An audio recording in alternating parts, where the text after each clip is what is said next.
সম্মান পাওয়া উচিত ততটুকু সম্মান তুই ওকে করবি।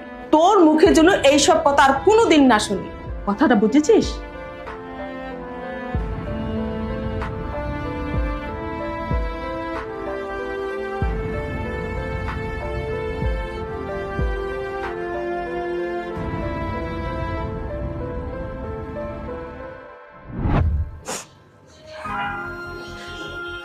বৌমা, রাতে কি খাবা?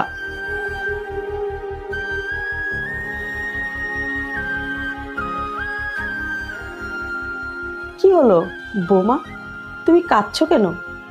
তোমাকে কি কেউ কিছু বলেছে? না মা, এমন কিছু না, ওই আর কি মার কথা মনে পড়লো এর জন্য। বাস এই ব্যাপার?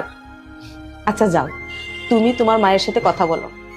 আচ্ছা একটা কথা বলো তো, আমি কি কখনো তোমাকে বলেছি যে তুমি তোমার পরিবারের সাথে কথা বলতে পারবে না, ফোন করতে পারবে না? মা, আমি ওনার সাথে কথা বলতে পারবো না। কেন, কি হয়েছে? তুমি কি ওনার সাথে ঝগড়া করেছো? উনি আমার আসল মা না, আমার আসল মা তো অনেক আগে আমাকে ছেড়ে চলে গেছে। আরে পাগল, মা তো মাই হয়। যাও, ওনার সাথে কথা বলে আসো, মন হালকা হয়ে যাও। সব মারা না একরকম হয় না। উনি উনি আমার উপর অনেক অত্যাচার করতো। আপনি জানেন, শুধুমাত্র তার জন্য আমার ছোটবেলাটা আমি হারিয়েছি। ওই বাড়িতে না আমি চাকরানির মতো হয়ে থাকতাম, আমাকে দিয়ে সব কাজ করাতো। আর আমার লেখাপড়াটা না শুধুমাত্র ওনার জন্যই হয় না। আমি ঠিক মতো পড়াশোনাও করতে পারিনি মা, শুধুমাত্র ওই সৎ মায়ের জন্য। ভুলে যাও মা, আরে ওগুলো তো তোমার অতীত ছিল। অতীত চিন্তা করে কোনো লাভ নেই।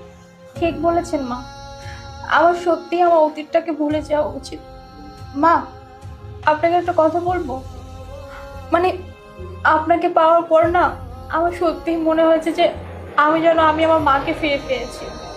আপনি আমাকে যেভাবে আদর করেন, যেভাবে ভালোবাসেন, যেভাবে দেখাশোনা করেন, একদম আমার নিজের মায়ের মতো। আরে আমি তো তোমার মাই হই, আর শাশুড়ি তো মায়ের মতো।